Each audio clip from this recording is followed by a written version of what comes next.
ఒక్కొక్క రైతు 6 బోర్లు 4 బోర్లు 2 బోర్లు వేసి ఆశ కోసం నీళ్లు వస్తాయేమో అని ప్రయత్నం చేసి మేము అప్పుల పాలైనామని చెప్పి వాళ్ళ యొక్క బాధలు చూస్తా ఉంటే ఈ ప్రభుత్వం పూర్తిగా రైతుల్ని ఆదుకోవడంలో ఈరోజు విఫలమైందనేటువంటిది అర్థమవుతా ఉంది.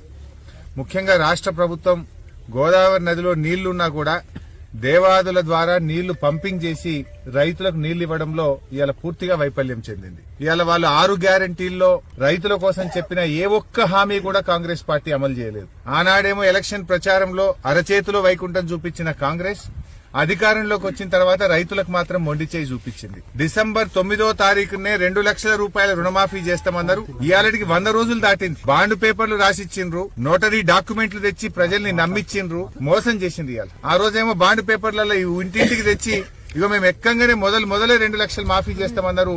ఇవాళ 100 రోజులు దాటినా ₹1 రుణమాఫీ చేసిన పరిస్థితి లేదు, ఒక అడుగు ముందుకు పడ్డ పరిస్థితి లేదు.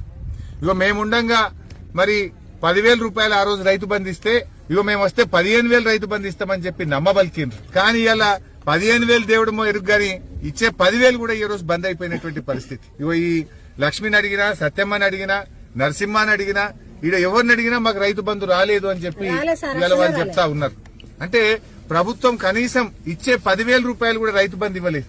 ఒకవైపు రైతు బంధు రాలేదు, ఇంకొక వైపు నీళ్లు వస్తలేవు, కొత్తగా బోర్లు వేసి ఇలా రైతులందరూ అప్పుల పాలైనటువంటి పరిస్థితి ఉంది. అంటే ఇలా కాంగ్రెస్ పార్టీ 2 లక్షల రుణమాఫీ చేస్తామని మోసం చేసింది, 15,000 రైతు బంధు ఇస్తామని మోసం చేసిండ్రు, వడ్లకు 500 రూపాయల బోనస్ ఇస్తామని మోసం చేసిండ్రు, వ్యవసాయ కూలీలకు 12,000 ఇస్తామని మోసం చేసిండ్రు, 15,000 రైతు బంధని మోసం చేసిండ్రు. కౌలు రైతులకు కూడా మేము రైతు బంధు ఇస్తామన్నారు, వాళ్ళను కూడా మోసం చేసిండ్రు. అంటే కాంగ్రెస్ పార్టీ 100 రోజుల్లో అమలు చేస్తామన్న 6 గ్యారంటీల్లో పెట్టిన ఏ ఒక్క హామీ కూడా రైతుల విషయంలో అమలు చేయకుండా ఈ హస్తం పార్టీ రైతులకు మొండి చేయి చూపించిందనేది మాత్రం ఇవాళ స్పష్టమైతా ఉంది. ఇలా కాంగ్రెస్ వచ్చిన ఈ 100 రోజుల్లో 180 మంది రైతులు ఇలా ఆత్మహత్యలు చేసుకున్నారు ఈ రాష్ట్రంలో. కేసీఆర్ హయాంలో రైతులందరూ కూడా సంతోషంగా ఉన్నారు.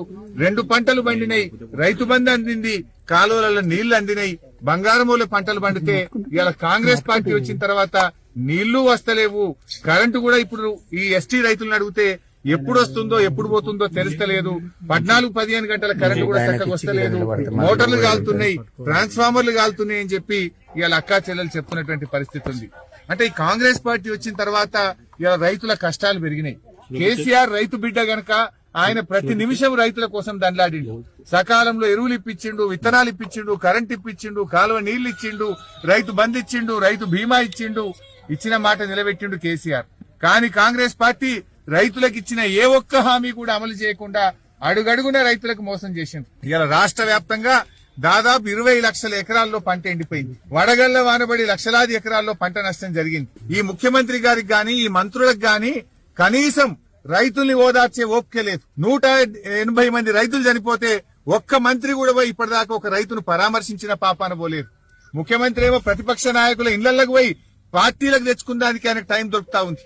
గేట్లు తెరిచినా అని మరి గెలిచిన ఎమ్మెల్యేలను గుంజుకపోయే ప్రయత్నం చేస్తుండు, మా బీఆర్ఎస్ పార్టీ లీడర్లను ఇళ్లకు పోయి గుంజుకపోయే ప్రయత్నం చేస్తుండు. గాని ఇవాళ రైతులు పిట్టల్లాగా రాలిపోతా ఉంటే, చచ్చిపోతా ఉంటే ఒక ముఖ్యమంత్రి రాడు, ఒక మంత్రి రాడు, కనీసం పరామర్శించరు, ధైర్యం చెప్పరు, గా నీళ్లు ఏ శాత కాదు. నేను మొన్న ఎప్పుడో చెప్పినా మేం గేట్లు తెరిస్తే అందరు మా పార్టీలో చేరుతారు. నువ్వు తెరవాల్సింది గేట్లు రాజకీయ పార్టీల కోసం కాదు, ప్రాజెక్టుల గేట్లు తెరువు, రైతుల పొలాలు కాపాడు, రైతులకు నీళ్లు ముఖ్యమంత్రి అంటే ఆయన సీమ గుట్టినట్టు కూడా లేదు. ఆయన నీళ్లిచ్చి ఇలా పంటలు కాపాడాలి. ఇలా ఈ ప్రభుత్వం తక్షణమే స్పందించి రైతులకు ఎకరానికి 25,000 రూపాయల నష్టపరిహారం ఇవ్వాలి. ఎక్కడైతే ప్రభుత్వ వైఫల్యం వల్ల, ప్రభుత్వమే పట్టించుకోకపోవడం వల్ల రైతులకు నష్టం జరిగిందో ఎకరానికి 25,000 రూపాయలు ఇచ్చి రైతుల్ని కాపాడాలి. తక్షణమే ప్రభుత్వం స్పందించాలి. అదర్వైజ్ ఏమైందంటే వాళ్ళు ఆత్మస్థైర్యం కోల్పోతా ఉన్నారు, ఆత్మహత్యలు చేసుకుంటా ఉన్నారు.